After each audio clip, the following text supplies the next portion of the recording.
സ്പീക്കിസിയുടെ മറ്റൊരു എപ്പിസോഡിലേക്ക് മാന്യ പ്രേക്ഷകർക്ക് സ്വാഗതം.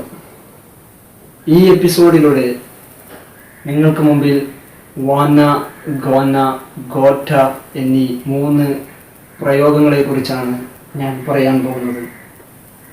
നമുക്ക് ഏവർക്കും അറിയാം, ഈ വാന, ഗോന, ഗോട്ട എന്ന് നിങ്ങൾ പലതവണ നിങ്ങൾ കണ്ടിട്ടുണ്ടാവും. ഇംഗ്ലീഷ് ഫിലിമുകളിൽ നിരന്തരമായി കാണുന്നതാണ്, ഇംഗ്ലീഷ് നോവലുകളിൽ കാണുന്നതാണ്, ഇംഗ്ലീഷ് കോൺവെർസേഷനുകളിൽ കാണുന്നതാണ്.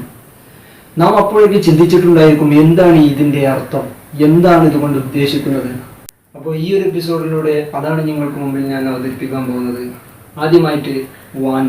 വാന എന്ന് പറഞ്ഞാൽ നമ്മൾ ഇംഗ്ലീഷിൽ I want to go, I want to do something, അതിൻ്റെ ആ വാണ്ട് ടു എന്ന് പറയുന്ന ആ സംഗതിയുടെ ഒരു ചുരുങ്ങിയ ഒരു അബ്രിവിയേഷനാണ് വാന എന്ന് പറയുന്ന പ്രയോഗം. അതായത് നമ്മൾ ഇംഗ്ലീഷിൽ പറയും, ഇംഗ്ലീഷിൽ ഐ വാണ്ട് ടു ഗോ, എനിക്ക് പോകേണ്ടതുണ്ട്, ഞാൻ പോകാൻ ആഗ്രഹിക്കുന്നു. I want to do something, എനിക്ക് ചിലത് ചെയ്യാനുണ്ട്, ചെയ്യാൻ ആഗ്രഹിക്കുന്നു എന്നൊക്കെ പറയില്ലേ. അപ്പോൾ ഐ വാണ്ട് ടു ഗോ, എനിക്ക് പോകണം. ഐ വാണ്ട് ടു ഡു, എനിക്ക് ചെയ്യണം. അതിൻ്റെ ഒരു ചെറിയ ഫോമാണ് I wanna go. I wanna go. പിന്നെ അവിടെ ടു ചേർക്കില്ല, ഒന്നും ചേർക്കില്ല. I wanna go. ഓക്കെ. പിന്നെ അടുത്തതാണ് ഗോന. ഗോന എന്ന് പറഞ്ഞാൽ ഗോയിങ് ടു. അതായത് നമ്മൾ പറയും I am going to do something, ഞാൻ ചിലത് ചെയ്യാൻ പോവുകയാണ്. I am going to write, ഞാൻ എഴുതാൻ പോവുകയാണ്. I am going to die, ഞാൻ മരിക്കാൻ പോവുകയാണ്. അപ്പോൾ ഈ ഗോയിങ് ടു എന്നതിൻ്റെ ഒരു ചെറിയ ചുരുക്ക ഫോമാണ് ഗോന.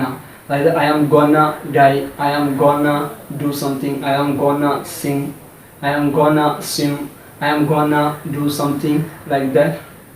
പിന്നെ അതുപോലെ തന്നെ ഗോട്ട് ടു എന്ന് പറഞ്ഞാൽ ഹാസ് ഗോട്ട് ടു, അല്ലെങ്കിൽ ഹാവ് ഗോട്ട് ടു എന്നതിൻ്റെ ചുരുക്ക ഫോമാണ് ഗോട്ട എന്ന് പറഞ്ഞാൽ. അതായത് I have got to do something, എനിക്ക് ചിലത് ചെയ്യണം, എനിക്ക് ചിലത് ചെയ്യാനുണ്ട്, ഞാൻ ചിലത് ചെയ്യേണ്ടതുണ്ട് എന്നൊക്കെ പറയുമ്പോൾ അതിൻ്റെ ഒരു ചെറിയ ഫോമാണ്. അതായത് ഐ ഗോട്ട ഡു സംതിങ്, എനിക്ക് ചിലത് ചെയ്യണം. ഐ ഗോട്ട റൈറ്റ് സംതിങ്, എനിക്ക് ചിലത് എഴുതണം, ഞാൻ ചിലത് എഴുതേണ്ടതുണ്ട്. ഇതിൻ്റെ ചുരുക്ക ഫോമാണ് ഈ ഗോട്ട എന്ന് പറഞ്ഞാൽ.